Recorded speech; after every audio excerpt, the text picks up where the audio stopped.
Shavuot Tov Mevorach à tous, Bezrat Hashem Yitbarach, une magnifique semaine remplie de brachot et de simcha, une bonne santé. Chacun, ce qu'il a besoin, qu'Akadosh Baruch Hu lui envoie Bezrat Hashem, des Yeshuot pour tout l'homme Israël, que ce soit l'Ilou Nishmat pour Maurice Moshe Ben Mazal et Bezrat Hashem pour la Foshelma de Alon Ben Johanna.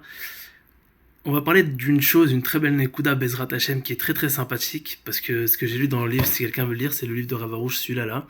C'est le jardin de l'éducation, il parle beaucoup de l'éducation avec amour, mamache beaucoup de bons conseils, etc. Et il parle dedans de la jalousie. Il dit, des fois, ça peut arriver que Dieu préserve, qu'il y a de la jalousie entre frères, pourquoi? Parce qu'il y a un premier-né. Et d'un coup, il y a quelqu'un qui vient après, donc un deuxième bébé. Et ce qui se passe, c'est que le bébé, entre guillemets, qui vient de naître, il attire toute l'attention des parents, ce qui est normal, vu que c'est un bébé, et que l'autre, il a déjà 2, 3 ans, en général.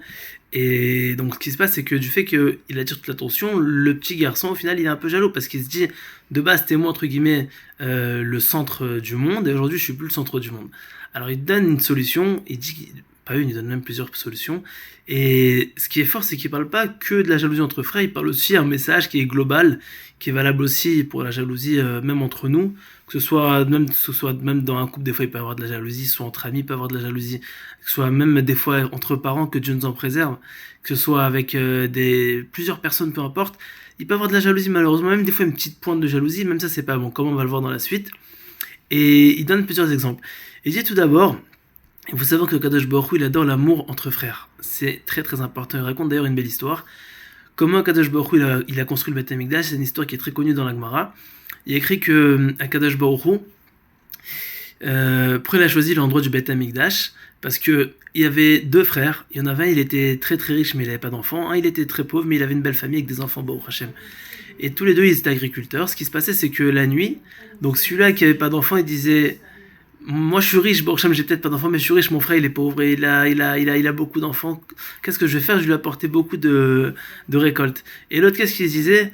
Mon frère le pauvre, il a de l'argent, mais il a pas d'enfants, je vais lui donner encore un peu plus de récoltes, comme ça il aura plus d'argent, au moins les fachottes, au minimum, ça va être un peu plus de réconfort pour lui. Qu'est-ce qu'il se faisait? Tous les deux la nuit, l'un il allait chez l'autre, et il lui remplissait sa récolte. Et tous les deux le matin, il se levait, il voyait que la récolte elle allait pas bouger, donc il comprenait pas. Et il devenait un peu fou, quoi. Il disait, mais je comprends pas, comment c'est possible? Jusqu'au jour où ils ont vu qu'entre guillemets que c'était pas normal, ils ont dit, bon, ce que je vais faire cette nuit-là, je vais essayer de faire en sorte de voir ce qui se passe. Et tous les deux ils se sont rendus compte en fait que les deux ils s'apportaient de la récolte l'un à l'autre, ils se sont pris dans les bras, ils se sont enlacés, ils ont pleuré d'émotion, etc. Et ce qui s'est passé à Kadosh Baruch Hu, il a dit, c'est un endroit qui est magnifique. Et justement, je vais faire en sorte que Bezrat Hashem, cet endroit-là, il soit l'endroit où le Beth Amikdash il sera construit. Et il y a une histoire qui est tout à l'envers. Il y avait 2 frères, un peu la même histoire, mais c'est à l'envers. L'un, il disait, donc il n'avait pas d'enfants, mais il avait justement beaucoup d'argent. L'autre, pareil, il avait des enfants, mais il n'avait pas d'argent du tout. Et l'autre, il disait, pourquoi mon frère, entre guillemets, devrait avoir de l'argent, sachant qu'il n'a pas d'enfants, il n'en a pas besoin. Et l'autre, il disait, mon frère, non seulement il a des enfants, bah, le peu d'argent qu'il a, je vais le retirer. Et les deux, la nuit, ils se volaient, jusqu'au jour où ils sont croisés, ils sont, entre guillemets, défoncés. Ils sont humiliés, ils sont parlés mal, etc. Moralité, ah oui, et la suite, c'est quoi d'histoire? Il dit Rav Arush, il dit que c'est devenu un lieu d'idolâtrie. Donc on voit que là où entre guillemets il y a l'amour, il y a la présence divine, il y a toutes les brachot. D'ailleurs, elle dit la Gemara que quand il y a la paix, il y a le shalom dans un endroit, il y a toutes les brachot. Elle dit que le keli, il n'y a pas de keli, c'est-à-dire d'ustensile qui peut recevoir les brachot, ce n'est la paix. Donc c'est pour ça qu'on doit toujours prier à Kadosh Baruch Hu et faire le maximum pour qu'il y ait la paix, que ce soit dans notre vie, dans notre couple, dans notre entourage avec nos amis. C'est la plus grande des choses qui est très importante. Des fois ça peut être difficile, mais il faut se battre pour ça. En tout cas, donc il dit, l'amour c'est le plus important. Maintenant il dit, des fois ça peut arriver, comme on l'a dit précédemment, qu'il y a un nouveau-né, ou peu importe. Des fois on peut avoir de la jalousie, c'est a priori un sentiment qui est entre guillemets humain. Comment faire pour enlever ce sentiment complètement? Alors il y a 2 choses. Premièrement, il y a quand l'enfant il vient de naître. On sait qu'une chose, quand on fait en sorte de la faire plusieurs fois, ça devient une habitude. Et Aaron, il a écrit une belle chose, et justement, on va parler déjà de cette époque-là, donc l'époque quand l'enfant il est enfant, et après il y a l'enfant quand il devient un parent, quand il devient un papa ou quand il devient adulte, et là quand la personne elle est adulte, il y a aussi quelque chose à faire. On va parler tout d'abord du plus facile, donc quand l'enfant il est enfant. Il a écrit que Aaron Avinu, c'était le chef de tout le Ham Israël, entre guillemets, quand il était en Égypte, et Aaron Cohen qui était un très très grand sadique, et il a écrit que qu'est-ce qui s'est passé? Moshe, donc il a été enlevé de chez lui parce qu'il a dû être pas enlevé, il était entre guillemets, il a été jeté dans le Nil mis dans le Nil parce que par Pharaon il voulait tuer tout le monde. Et ce qui s'est passé, c'est qu'il a été pris par la fille de Pharaon, Bithia. Au final, il a grandi chez Pharaon et il n'a pas grandi avec toute sa famille. Et finalement, Akadosh Baruch Hu l'a fait en sorte qu'il devienne donc le grand maître et libérateur d'Égypte. Et il y a écrit qu'Akadosh Baruch Hu, il a choisi Moshe en tant que libérateur. Maintenant, ce qui est marrant, c'est que Moshe, c'était le petit frère de Aaron. Et il y a écrit qu'Akadosh Baruch Hu, il a choisi donc Moshe par rapport à Aaron. Maintenant, imaginez 2 secondes la sensation que Aaron il devrait ressentir à ce moment-là. C'est le chef du Ham Israël pendant plusieurs années. D'un coup, Akadosh Baruch Hu, il dit finalement, c'est plus toi le chef, c'est ton petit frère. N'importe quelle personne, il aurait pu avoir un peu les nerfs, un peu les boules, c'est normal. C'est une raison pour les tribus, entre guillemets, sont pas rentrés en Israël, parce qu'ils étaient bien, c'était les chefs. S'ils devraient rentrer en Israël, ils pourraient plus être les chefs de tribu, entre guillemets. Il y a plusieurs explications, mais en gros, c'était par rapport à ça. Ils voulaient garder le poste, le contrôle. Aaron, il a écrit que pas une seconde, il a ressenti de jalousie. Non seulement il n'a pas ressenti de jalousie, mais il a écrit il a ressenti de la joie dans son cœur. Regardez le niveau incroyable. Maintenant, comment il a acquis cet niveau qui est incroyable? Il explique dedans une très belle chose. Il dit que quand il est né, Moshe Rabbeinu, il écrit que dans le Midrash que toute la maison s'est remplie de lumière. Je crois même que c'est écrit dans la Torah. Il écrit que toute la maison s'est remplie de lumière. Maintenant, Aaron, il était jeune, il a vu ça. Donc, logiquement, un enfant, il voit que la maison se remplit de lumière et que non seulement le bébé, il attire toute, entre guillemets, l'attention, mais là encore plus, tout le monde venait voir qu'il y a de la lumière dans la famille de Moshe, Aaron, etc. Et Avraham et Yocheved, qui ont été les parents, ils ont été très fifs. Ils ont eu de la jugeote. Amram, le père de Moshe et de Aaron, il a pris Aaron, il a été faire un tour avec lui, entre guillemets, il raconte ça comme ça. Il lui a expliqué, il lui a dit, tu sais, toi aussi, quand tu es né, il y a eu beaucoup de lumière dans la maison.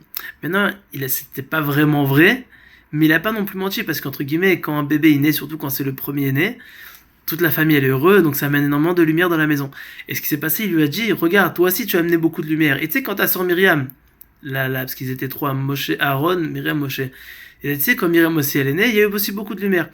Et ce qui s'est passé, c'est que Léat, il a fait en sorte de lui montrer, il lui a dit, tu sais, donc ne crois pas que c'est le jeu, toi aussi, c'est comme ça.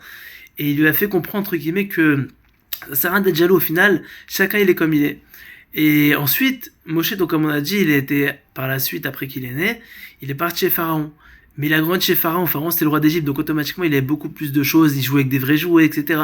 Et Aaron, il était dans une famille juive, entre guillemets, un peu pauvre. Il jouait avec des bouts de bois, etc. Mais il n'était pas jaloux. Pourquoi? Parce que justement, il a grandi avec ce principe-là, que justement, ce qu'il y a chez les autres, c'est ce qu'il y a chez les autres. Ce qu'il y a chez moi, c'est ce qu'il y a chez moi.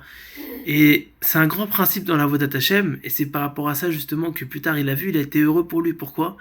Parce que justement, il s'est dit, mon frère, le pauvre, il grandit chez Pharaon. Le pauvre, c'est un miskin, il grandit pas dans sa maison, il doit être triste, même s'il a tous les jouets du monde, et il a toutes les réussites, et il a tous les professeurs qui vont lui apprendre toutes les bonnes choses. Au final, il grandit pas chez lui, alors ça vaut quoi? Et au contraire, il avait de la peine, il prie pour lui, et c'est exactement ça qu'il a compris. Un grand principe. Et c'est ce qu'il y a dans l'histoire du simple et du sage. C'est une très belle histoire. C'est le simple, il était cordonnier, il faisait des chaussures. Et il vendait, on va dire, 1,5 pièce. Et sa femme, elle dit, mais je comprends pas, pourquoi toi tu vends 1,5 pièce, et celui-là d'à côté, il vend 3 pièces, il vend le double? Alors il lui a dit une très belle phrase, il lui a dit Zema Sechelo, Zema Secheli. Ça c'est son histoire à lui, ça c'est son histoire à moi. Ça c'est mon histoire à moi. Chacun il a son histoire, et chacun il a son tikkun, sa réparation, sa mission qu'il a à faire. Akadosh Baruch Hu donne à chacun les outils qu'il a besoin. Imaginez l'armée, le Chafetz Chaim il donne un très beau machal, et dit entre guillemets l'armée. L'armée il y a plein de fractions, il dit il y a l'armée de terre, il y a la marine, il y a l'armée de l'air. Mais non, quand tu prends l'armée de terre, il y a plein de fractions dans l'armée de terre. Il y a les tankistes, il y a les fantassins, il y a ceux qui s'occupent des ordinateurs, qui font les cyber. Dans la marine, il y a ceux qui sont en bateau, mais aussi Shaetet, c'est les unités spéciaux par exemple qui vont venir par les hélicoptères, ils s'occupent aussi de la marine. Et dans les avions, il y a les avions de chasse, mais il y a les hélicoptères, il y a ceux qui ont les drones. Donc il y a plein de fractions qui sont divisées en plusieurs fractions. Et chacun il a ses outils, et s'il a les outils d'un autre, au final il va pas faire sa mission qui est bien. C'est pour ça qu'il dit toujours essayer de voir que, entre guillemets, les Tova, parce qu'Akadosh Baruch Hu, il t'a donné des outils à toi qui sont spécifiques à ta mission. Croire qu'avoir les outils d'un autre, ça va être mieux, c'est complètement faux, c'est un manque d'émouna total. Et justement, la Gemara, elle dit aussi une très belle phrase, elle dit que En Malchut no Gazo Bazo. Elle dit que David Ameller, il a su qu'il devait mourir Shabbat. Et il avait beaucoup de peine. Il dit à Kadosh Baruch Hu, je veux pas mourir Shabbat, c'est Shabbat comme je peux pas. Il dit, fais-moi mourir samedi soir. Il lui a dit non, pourquoi? Il a dit, parce que justement, samedi soir, c'est ton fils qui devient le roi. Et écrit que justement, une royauté ne touche pas celle d'un autre. Ce qui est à toi, c'est à toi. Ce qui est à lui, c'est à lui. Tu peux pas.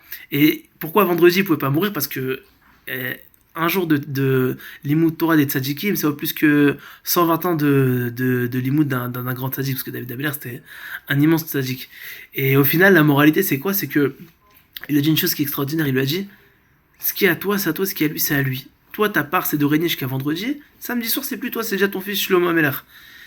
On apprendra une chose extraordinaire. Les kelim, les ustensiles qu'Akadosh Baruch Hu nous donne, c'est bidjouk pour nous. Et quand une personne y pense comme ça, il a l'émouna que ce que Dieu lui a donné, c'est spécifique à lui.